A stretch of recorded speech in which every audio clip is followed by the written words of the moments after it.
Hello YouTube family, સ્વાગત છે તમારું આજના વ્લોગમાં. આઈ હોપ કે એકદમ આપ બધા મજામાં હશે. જય માતાજી, જય શ્રી રામ. તો તમે મારી સાથે વિડીયોમાં બન્યા રહેજો. અને આખો દિવસ કામ કરવાનું એટલે આપણે રાતે બ્લોગ બનાવીએ છીએ. અને અમારો બ્લોગ ગમે તો લાઈક, કોમેન્ટ, શેર, સબસ્ક્રાઈબ કરજો. અને નવા હોય તો ચેનલને સબસ્ક્રાઈબ કરી દેજો.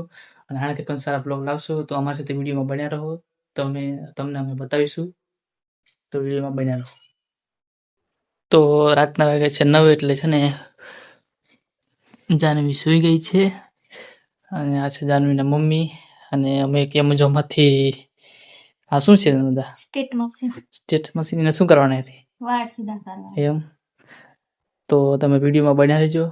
આ મશીનને કેવી રીતના વાળ સીધા કરે છે તે બતાવીશું આપણે. તો વિડીયોમાં બન્યા રહો.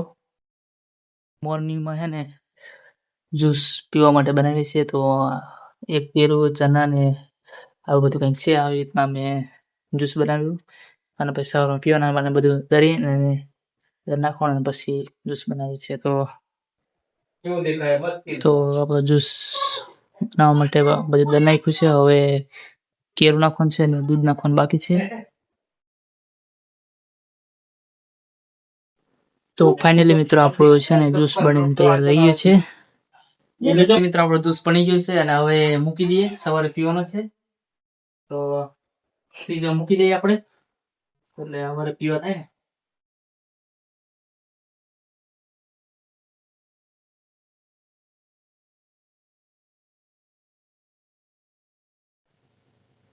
એ આ શું લઈને આવ્યું તું? હે આ શું લઈને આવી? હે બલૂન લઈને આવી? કોણ લઈને આવ્યું? કોણ લાવ્યું આ? હે કાકા લઈને આવ્યા? હા. આ કોણ હાટું છે? કોણ હાટું છે? દીદી હાટું? હા. હાલે તો તારા જેવડું જ છે ને પરી જેવડું જ છે. જો અહીં ઉભી રહેતો, અહીં ઉભી રહેતો, અહીં ઉભી રહેતો. આ જો ભાગી તારા જેવું જ ડીંગું છે. જો અત્યારે છે ને દીદી સુઈ ગયા છે. હો દીદી જો સુવે. જો હા અમાર પરી છે જો સુવે છે, નીંદરમાં દાંત કાઢે છે. અને પરીના મમ્મી ઓલું કઈ કરવાનું કહેતા હતા, કરવું નહીં પણ આ તો મારા આ તો હે ને ફેમિલી એવું છે કે આજે હે ને મહેમાન આવવાના છે એટલે પરીના મમ્મી વાળ સીધા કરવાનું રવા દીધું છે. હવે કાલે કરશું કેમ કે ટાઈમ જ નહીં મળતો.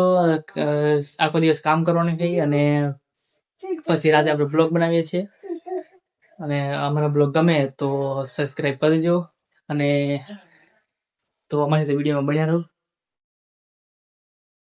તો રાતના વાગ્યા છે 11 અને હવે આપણો બ્લોગ અહીંયા એન્ડ કરીશું કેમ કે મહેમાન આવ્યા હતા ને એટલે બહુ મોડું થઈ ગયું છે.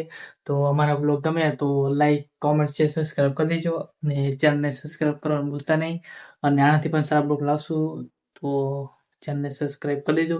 તો મળશું આગળના બ્લોગમાં. ત્યાં સુધી બધાને જય માતાજી, જય શ્રી રામ.